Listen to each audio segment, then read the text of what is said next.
अभी तक जो वृत्ति के बारे में व्याख्यान हो चुका है और वो जो वृत्ति है जो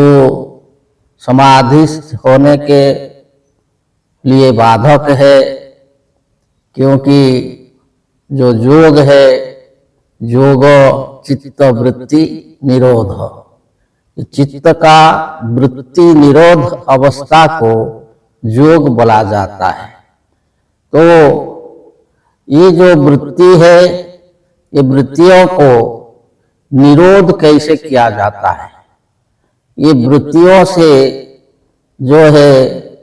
अलग वृत्तियों को जो योगस्थ अवस्था में अलग कैसे रखा जाता है, तो इसके बारे में जो समाधि पाद के आता है 12 नंबर जो सूत्र, तो इस सूत्र में महर्षि पतंजलि कहते हैं कि अभ्यास वैराग्याभ्याम तत् निरोध, अभ्यास वैराग्याभ्याम तत् निरोध,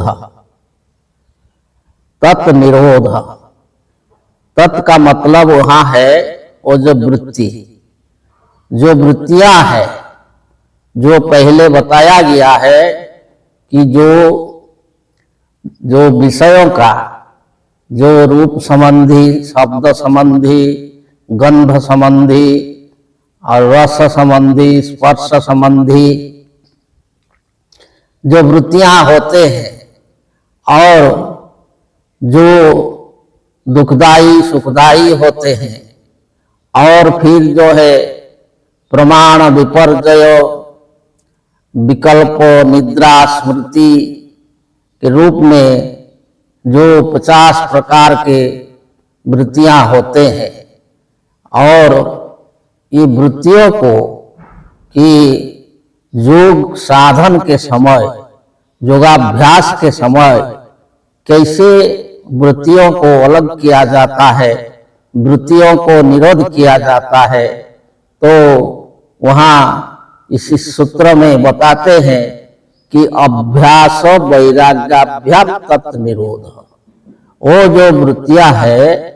उनको निरोध ऐसे किया जाता है कि अभ्यास वैराग्याभ्याम, अभ्यास और वैराग्य के द्वारा, अभ्यास के द्वारा और वैराग्य के द्वारा ये जो वृत्तियों को जो है अलग किया जाता है, निरोध किया जाता है। अभ्यास, इसमें जो बताते हैं कि जो पहले अभ्यास है, तो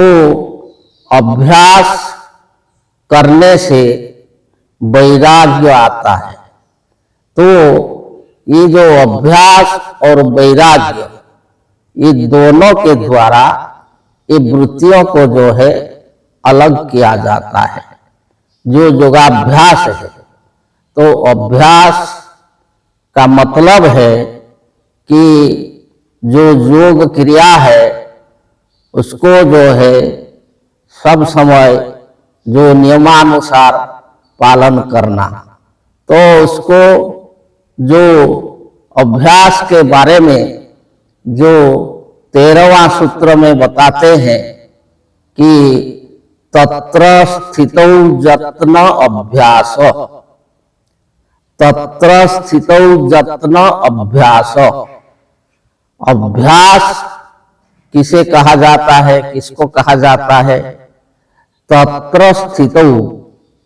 जत्न। तत्र का मतलब है कि वहां पर स्थित होने के लिए जत्न करना जो है इसको अभ्यास बोला जाता है। तो तत्र का मतलब कि योग जो है क्यों किया जाता है कि योग करने का जो लक्ष्य है वो है अपना स्वरूप को प्राप्त करना। इसमें जो सूत्र में बताया गया कि योग करने से क्या होता है, तदा द्रष्टु स्वरूपे अवस्थानम। योग करने से, योगस्थ होने से जो दृष्टा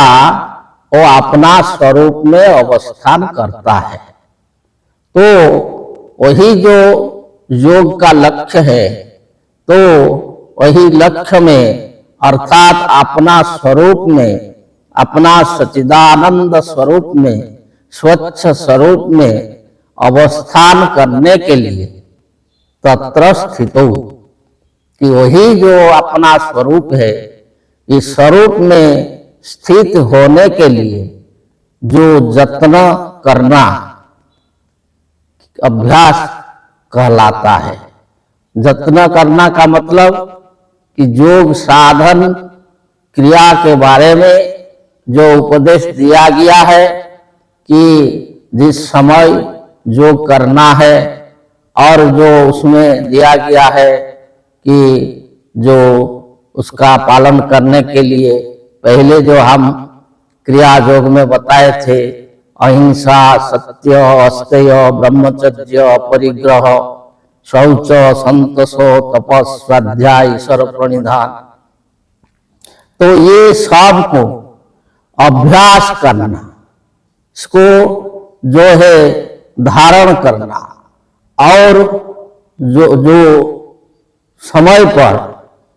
योग अभ्यास करना, तो इसको बोला जाता है जत्न। तो तत्र स्थितौ जत्न, वही जो स्वरूप में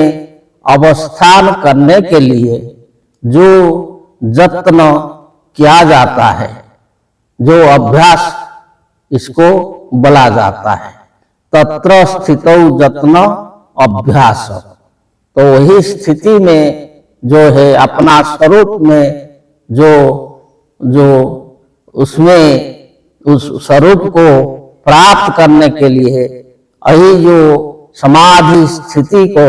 प्राप्त करने के लिए जो जत्न किया जाता है, जो क्रिया द्वारा, तो इसको जो है अभ्यास बोला जाता है। आगे बताएंगे।